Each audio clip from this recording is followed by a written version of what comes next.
খাগড়াছড়ির ২৯৮ সংসদীয় আসনে ১০ দলীয় জোট মনোনীত জামায়াতে ইসলামীর প্রার্থী অ্যাডভোকেট ইয়াকুব আলী চৌধুরী বলেছেন, নির্বাচনের দিন যেখানে বাধা আসবে সেখানে নারায়ে তাকবীরের স্লোগানের মাধ্যমে এগিয়ে যেতে হবে।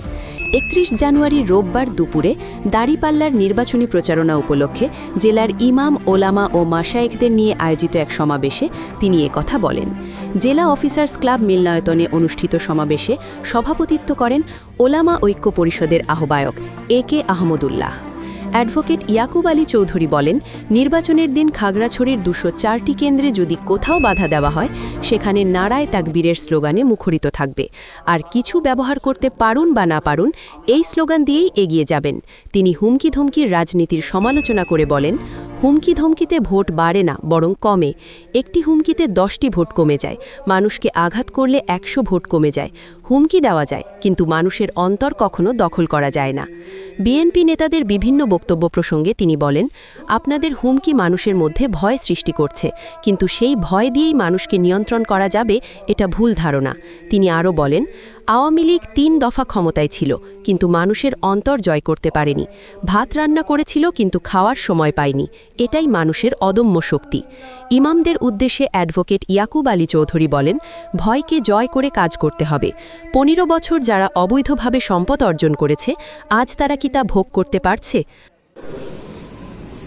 একটি হলো 11 দলীয় জোটের আন্ডারে এবং একটি মজবুত রাজনৈতিক জোট তৈরি হয়েছে। পাশাপাশি আমাদের বন্ধু সংগঠনের বিএনপি আলাদাভাবে নির্বাচন করছে। আজকে 11 দল, শুধু জামায়াতে ইসলামের জোট না, এটা সারা বাংলাদেশের মানুষ এখন 11 দলের পাশে এসে দাঁড়িয়েছে। আমাদের বন্ধু সংগঠন যারা আছেন বিএনপি, তারা কিন্তু এখন রাজনীতিতে, বাংলাদেশের রাজনীতিতে একা হয়ে পড়েছে। তাদের কোনো বন্ধু এখন আর বাংলাদেশে নাই। বাংলাদেশের মেহনতি মানুষ, আলেম, ওলামা, কৃষক, শ্রমিক, বিভিন্ন শ্রম লেভেলের সকল মানুষ এখন 10 দলীয় জোট, 11 দলীয় জোটের পক্ষে অবস্থান নিয়েছে। শুধু বাংলাদেশের মানুষ নয়, আপনারা খেয়াল করে দেখেন, বর্তমানে সারা দুনিয়া 11 দলীয় জোটের পক্ষে অবস্থান নিয়েছে।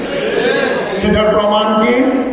প্রমাণ হলো, আপনারা জানেন যে আমাদের যারা বিদেশি যে রেমিটেন্স যোদ্ধা যারা আছেন, তারা কিন্তু গত 54 বছরে ভোটাধিকার প্রয়োগ করতে পারেন নাই। এবারে প্রথম, এবং এটার জন্য জামায়াতে ইসলামী দীর্ঘ লড়াই করেছে। লড়াইয়ের মাধ্যমে তাদের ভোটাধিকারকে নিশ্চিত করা হয়েছে। এবং আপনারা দেখেছেন যে পরিমাণ ভোট এবার বাংলাদেশে ফরেন থেকে এসেছে, 98% ভোট হয়েছে দাঁড়িপাল্লা এবং 10 দলীয় জোটের পক্ষে।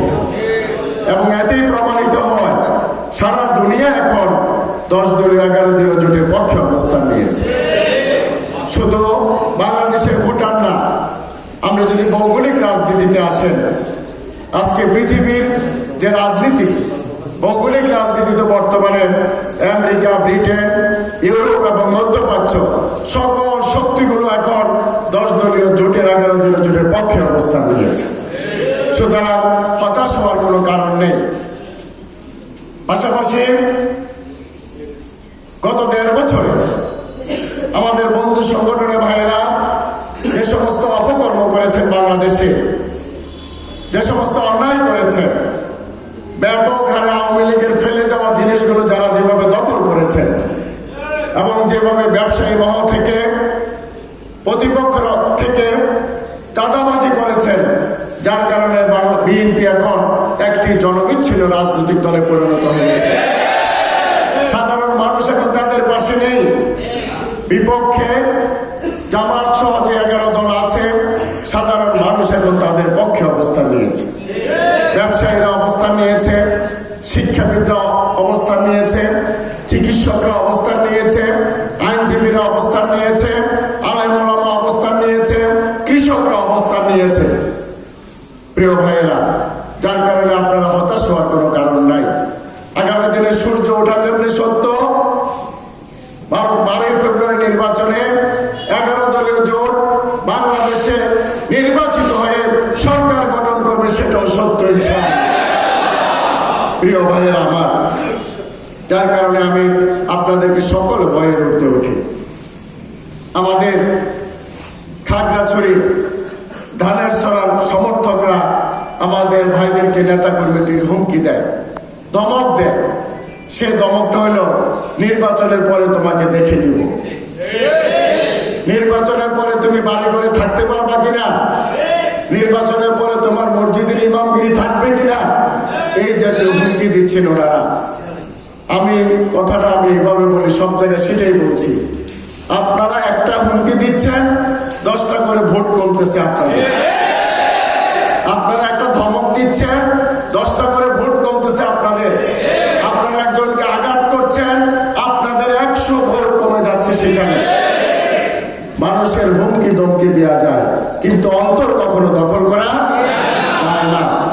আওয়ামী লীগ 3 পিরিয়ড বাংলাদেশের রাষ্ট্র পরিচালনা ছিলেন, কিন্তু আওয়ামী লীগ মানুষের অন্তর দখল করতে পারেন নাই। ভাত রান্না করেছেন, আধা ঘন্টা সময়ও পান নাই ভাতগুলি খেয়ে যাওয়ার জন্য। এটা হলো বাংলাদেশ, এটা হলো বাংলাদেশের রাজনীতি, বাংলাদেশের মানুষের এটা হলো অদম্য শক্তি। এবং মানুষ যখন ঐক্যবদ্ধ হয়ে যায়, আজকে বাংলাদেশের মানুষ বিএনপির বিরুদ্ধে ঐক্যবদ্ধ হয়ে গিয়েছে। ধানের ছড়ার বিরুদ্ধে মানুষের আস্থার ঠিকানা হয়েছে দাঁড়িপাল্লা। এখন এদেশের মানুষ এখন দাঁড়িপাল্লাকে বিশ্বাস করে। একমাত্র রাজনৈতিক শক্তি, একমাত্র রাজনৈতিক প্রতীক 10 দলীয় জোটের নেতৃত্বে যে প্রতীকগুলো আছে, এই প্রতীকগুলোতে বাংলাদেশে এখন জনগণের বিশ্বস্ততার প্রতীকে পরিণত হয়েছে।